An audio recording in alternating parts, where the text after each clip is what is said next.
Hello. ഇന്ന് നിങ്ങളോട് എന്താ സംസാരിക്കുക എന്ന് ഞാൻ കുറേ ആലോചിച്ചു. ആലോചിച്ചപ്പോൾ എനിക്ക് തോന്നിയ കാര്യം ഞാൻ പറയുവാണേ.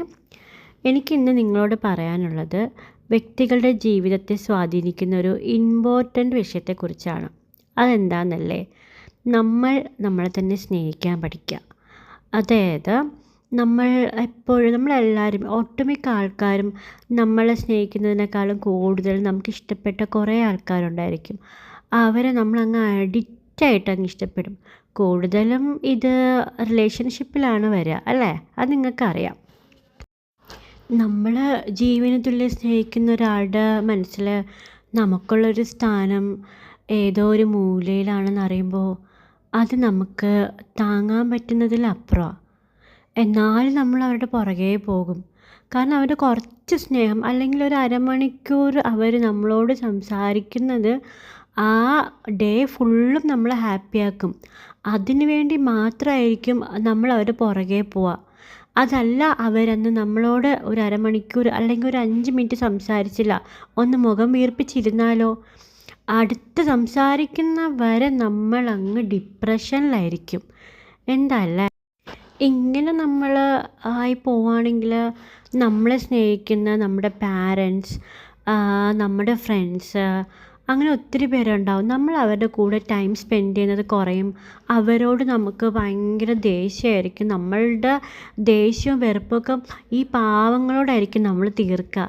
എന്തിനാ അത്? അതൊക്കെ വളരെ മോശപ്പെട്ട കാര്യമല്ലേ? പക്ഷേ നമുക്ക് എന്ത് ചെയ്യാൻ പറ്റും? നമുക്കത് നമ്മുടെ കൺട്രോളിൽ നിൽക്കത്തില്ല. അതുകൊണ്ടാണ് നമ്മളങ്ങനെ ചെയ്തു പോകുന്നത്. എന്നും പറഞ്ഞിട്ട് നമുക്ക് ഇതിൽ നിന്ന് നമുക്ക് രക്ഷപ്പെടണ്ടേ? എത്ര നാളാണ് നമ്മളിങ്ങനെ ഒരു ചേഞ്ച് നമുക്ക് വേണ്ടേ? അല്ലേ? ചിലപ്പോൾ നമ്മുടെ കരിയർ അല്ലെങ്കിൽ നമ്മുടെ സ്റ്റഡീസ് ഒക്കെ നമ്മൾ മറക്കും. നമ്മുടെ ഫ്യൂച്ചറൊക്കെ മറക്കും. നമുക്ക് ഇതിലങ്ങ് അഡിക്റ്റായി പോകും. കാരണം എന്താ? പല റിലേഷൻഷിപ്പിലും പല കാരണങ്ങളായിരിക്കും. പക്ഷേ സ്നേഹം നല്ലതാണ്. നമ്മൾ സ്നേഹിക്കണം. അതൊക്കെ നല്ലതാണ്. ഇങ്ങനെ ഇത്രയും ആയിപ്പോയാൽ നമ്മളുടെ ലൈഫിൽ നമുക്കത് ബാധിക്കും. കുറച്ചൊക്കെ നമുക്ക് ഒരു ചേഞ്ച് നമ്മുടെ ലൈഫിൽ വരുത്താൻ നമുക്ക് നോക്കാം. നമ്മൾ ഒരു ഗ്യാപ്പ് ഇട്ടാൽ നമ്മുടെ ലൈഫിൽ നിന്ന് പോകുന്ന ആളാണെങ്കിൽ അങ്ങ് പൊയ്ക്കോട്ടെ. എന്തിനാ നമ്മൾ ഇങ്ങനെ പിടിച്ച് വെച്ച് സ്നേഹിക്കുന്നത്? അതിൻ്റെ ആവശ്യമില്ലയെന്നാണ് എനിക്ക് തോന്നുന്നത്. നമ്മുടെ റിമോട്ട് കൺട്രോൾ അത് നമ്മുടെ കയ്യിലിരിക്കണം. വേറെ ആരുടെയും കയ്യിൽ കൊടുക്കാൻ പാടില്ല.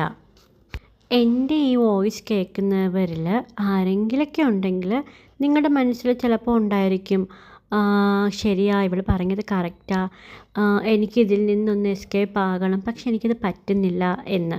അപ്പം എന്നാൽ കഴിയുന്നതൊക്കെ ഞാൻ നിങ്ങൾക്ക് പറഞ്ഞു തരാം. ഒന്ന് ട്രൈ ചെയ്ത് നോക്കൂ. ഓക്കെ? നമ്മൾ സ്നേഹിക്കുന്ന ആളുടെ മനസ്സിൽ നമ്മുടെ സ്ഥാനം എന്താണെന്ന് നമ്മളത് കണ്ടുപിടിക്കാം.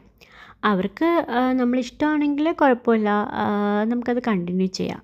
അതാരായാലും, റിലേഷൻഷിപ്പോ വാട്ടെവർ എന്തായാലും. അതല്ല, അവരുടെ ഉള്ളിൽ നമുക്കുള്ള സ്ഥാനം ഒന്നും അല്ല എന്നറിയുന്നെങ്കിൽ നമ്മൾ അവരുടെ ലൈഫിൽ നിന്ന് മാറിക്കൊടുക്കണം. അതല്ലേ നമ്മൾ ചെയ്യേണ്ടത്. നമ്മളിഷ്ടപ്പെടുന്നവരെ നമ്മളെന്തിനാ ഇങ്ങനെ ശല്യം ചെയ്യുന്നത്? അതിൻ്റെ ആവശ്യമുണ്ടോ? ഇല്ല. നമുക്ക് ആദ്യം ഭയങ്കര വിഷമമൊക്കെ ഉണ്ടാവും. കരയാൻ തോന്നിയാൽ കരയുക, എന്താ ഒന്ന് തനിച്ചിരിക്കാൻ തോന്നിയാൽ തനിച്ചിരിക്കുക, അതൊക്കെ നിങ്ങൾക്ക് ചെയ്യാം. എന്നിട്ടും നമ്മൾ കൺട്രോൾ അല്ല എങ്കിൽ ആരോടത്തെങ്കിലും ഒന്ന് മനസ്സ് തുറന്നൊന്ന് സംസാരിക്കുക. അങ്ങനെ കുറേയൊക്കെ ചെയ്ത് മനസ്സ് നമ്മൾ കുറച്ച് റിലാക്സ് ആക്കുക.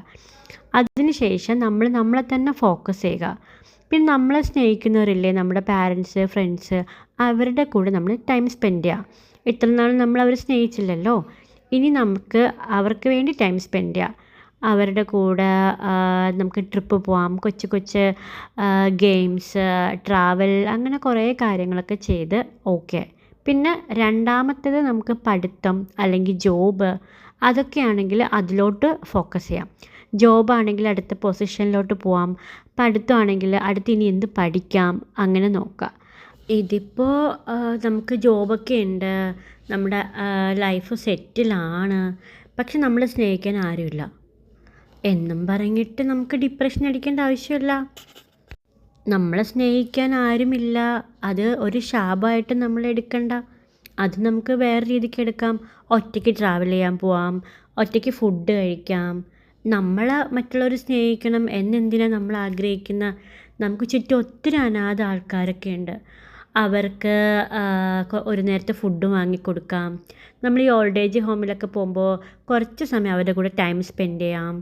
അങ്ങനെ കുറേ കാര്യങ്ങൾ നമുക്ക് ചെയ്യാം. അവരുടെ ലൈഫിൽ നമ്മൾ കൊടുക്കുന്ന ഒരു അരമണിക്കൂറോ അല്ലെങ്കിൽ ഒരു 10 മിനിറ്റോ അവർക്ക് ഭയങ്കര ഒരു സന്തോഷമായിട്ട് മാറും. ഇത് നമുക്ക് എല്ലാവർക്കും ചെയ്യാൻ പറ്റുന്നതാണ്. ഓക്കെ. സോ നമ്മൾ ഇനി വേണ്ട, ഇനി വിഷമിച്ചിരുന്നതൊക്കെ മതി. ഇനി നമുക്ക് പുതിയ പുതിയ കാര്യങ്ങളൊക്കെ ചെയ്യാം. നമുക്ക് ചുറ്റും അറിയാത്ത കുറേ കാര്യങ്ങളുണ്ട് അല്ലേ? അതൊക്കെ നമുക്ക് പഠിക്കാം. അതും ഒരു സൂപ്പർ ഐഡിയ ആണല്ലോ. പഠിക്കുമ്പോൾ നമുക്കും ബെറ്ററാണ്, മറ്റുള്ളവർക്ക് പറഞ്ഞു കൊടുക്കാം, അറിവ് ഷെയർ ചെയ്യാം. അതും ഒരു നല്ല കാര്യമല്ലേ? അങ്ങനെയും ചെയ്യാം. അങ്ങനെ എന്തെങ്കിലുമൊക്കെ ഒന്ന് ആലോചിച്ച് നമുക്കത് ഒരു പുതിയൊരു ലൈഫ് നമുക്ക് കൊണ്ടുവരാം. ഡിയർ ഫ്രണ്ട്സ്, ലാസ്റ്റായിട്ട് ഞാൻ പറയാം, ഈ ഭൂമിയിൽ നമ്മൾ വന്നത് തനിച്ച, ഒന്നും കൊണ്ടുവന്നിട്ടില്ല. പോകുന്നതും തനിച്ച, ഒന്നും കൊണ്ടുപോകുന്നുമില്ല. സോ നമ്മളുടെ സന്തോഷത്തിൻ്റെ താക്കോൽ എപ്പോഴും നമ്മുടെ കയ്യിൽ തന്നെ സൂക്ഷിക്കുക. ഈ ഭൂമിയിൽ ജീവിക്കുന്ന കാലം അത്രയും കുറച്ച് സന്തോഷമായിട്ടും മറ്റുള്ളവർക്ക് സന്തോഷവും സ്നേഹവും നൽകിയും ജീവിക്കുക. ഓക്കെ. ഇനി ഞാൻ അടുത്തൊരു ടോപ്പിക്കായിട്ട് നിങ്ങളുടെ മുമ്പിൽ വരാം. Bye friends, take care.